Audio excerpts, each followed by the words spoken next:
کیا آپ جانتے ہیں کہ اللہ تعالیٰ نے کتوں کو کس مقصد کے لیے پیدا کیا اور اسلام میں گھر کے اندر کتا رکھنا منع کیوں کیا گیا؟ پیارے ناظرین، آج کی ویڈیو میں ہم آپ کو ایک ایسا راز بتائیں گے جو شاید ہی آپ نے پہلے کبھی سنا ہو۔ السلام علیکم دوستوں، امید کرتا ہوں آپ سب باخیریت ہوں گے۔ اگر ہیں خیریت سے تو پلیز مجھے کامنٹ میں بتا دینا۔ چلیں جی، آج کی ویڈیو بغیر کسی رکاوٹ کے شروع کرتے ہیں۔ پیارے ناظرین، پہلے آتے ہیں کتے کی تخلیق کا آغاز۔ اللہ تعالیٰ نے دنیا کے ہر جاندار کو ایک خاص مقصد کے لیے پیدا کیا۔ کتا بھی اس تخلیقی نظام کا حصہ ہے۔ پیارے ناظرین، اب آتے ہیں اگلے پوائنٹ پر۔ کتوں کی پہلی نسل کہاں سے آئی؟ اسلامی تاریخ کے مطابق کتوں کی تخلیق کا تعلق زمین پر انسان کی حفاظت اور شکار جیسے کاموں سے جڑا ہوا ہے۔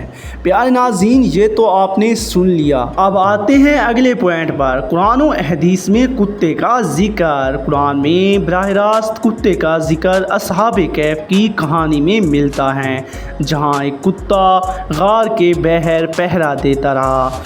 اب آتے ہیں اگلے پوائنٹ پر۔ کتے کا کردار انسان کی حفاظت میں۔ شروع میں کتے جنگلوں میں رہتے تھے اور انسان کو خطرناک جانوروں سے بچاتے تھے۔ ناظرین، اسلام میں گھر کے اندر کتے رکھنے کا حکم کیا ہے؟ رسول صلی اللہ علیہ وآلہ وسلم نے فرمایا، جس گھر میں کتا ہو وہاں فرشتے داخل نہیں ہوتے۔ صحیح بخاری۔ ناظرین، بطور مسلمان ہمارے لیے کتا رکھنا لہٰذا گھر میں جائز نہیں ہے اور بالکل نہیں ہے۔ ناظرین، کتا رکھنے سے نیکیاں کم ہونے کی احادیث بھی موجود ہے۔ احادیث کے مطابق غیر ضروری طور پر کتا رکھنے سے انسان کی روزانہ کی نیکیاں کم ہو جاتی ہے۔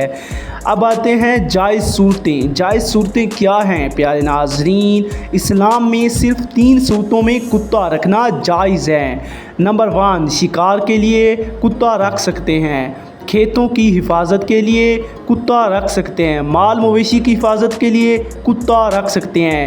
یہ اسلام کے مطابق 3 صورتیں تھیں جس صورتوں میں ہم کتا رکھ سکتے ہیں۔ پیارے ناظرین، گھر کے اندر کتا رکھنے کی ممانعت پر حکمت۔ کتا جسم سے ایک خاص قسم کا جراثیم خارج کرتا ہے۔ ناظرین، یہ بہت سے کم لوگ جانتے ہیں۔ جو ایک کتا ہوتا ہے، جو بھی جس نسل کا بھی ہو، وہ ایک خاص قسم کا جراثیم خارج کرتا ہے اپنے جسم سے، جو صحت کے لیے نقصان دہ ہے، اور اس کے علاوہ روحانی نقصان بھی ہیں۔ پیارے ناظرین، فرشتوں کا گھر میں نہ آنا سب سے بڑا نقصان ہے، اور ہم اس نقصان کو نقصان ہی نہ سمجھیں تو پھر ہم مسلمان ہو سکتے ہیں۔ پیارے ناظرین، آج کل میں نے بہت سی جگہوں پر دیکھا ہے کہ ہم کتے پالتے ہیں، کتے رکھتے ہیں، لیکن ہم یہ نہیں سوچتے کہ فرشتے نہیں آئیں گے۔ پیارے ناظرین، اس سے برکت کم ہو جاتی ہیں، یا تو اولن ختم ہی ہو جاتی ہیں، پھر ہم کہتے ہیں ہمارا سکون نہیں ہے۔ اگر ہم اپنے اعمال ٹھیک کریں تو پلیز سکون آ جائے گا۔ پیارے ناظرین، اب باتیں ہیں اگلے دلچسپ پوائنٹ پر۔ مغربی دنیا میں کتوں کی حیثیت۔ مغرب میں کتوں کو فیملی ممبر کی طرح رکھا جاتا ہے، لیکن اسلام میں حدود مقرر ہیں۔ ناظرین، اب آتے ہیں اگلے پوائنٹ پر۔ کتے اور آخرت کا تعلق۔ غیر ضروری طور پر کتا پالنا آخرت میں وبال کا سبب بن سکتا ہے، اور یہ بہت کم لوگ جانتے ہیں، یا تو جانتے ہیں تو احتیاط بھی نہیں کرتے۔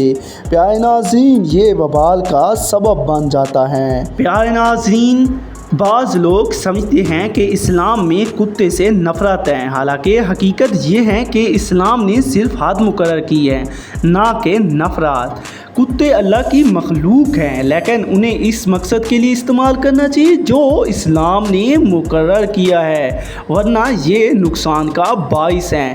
پیارے ناظرین، آج کتوں کی ہسٹری میں نے بتائی اسلام کے مطابق، یہ تو آپ سب کو معلوم ہو بھی گیا ہوگا۔ اگر ان میں سے کوئی بھی بات آپ کو نہ پتہ ہو اور اب لگ گئی ہو تو پلیز یار ایک لائک تو بنتا ہے۔ چینل پر پہلی بار ہیں تو چینل کو سبسکرائب کر دیں۔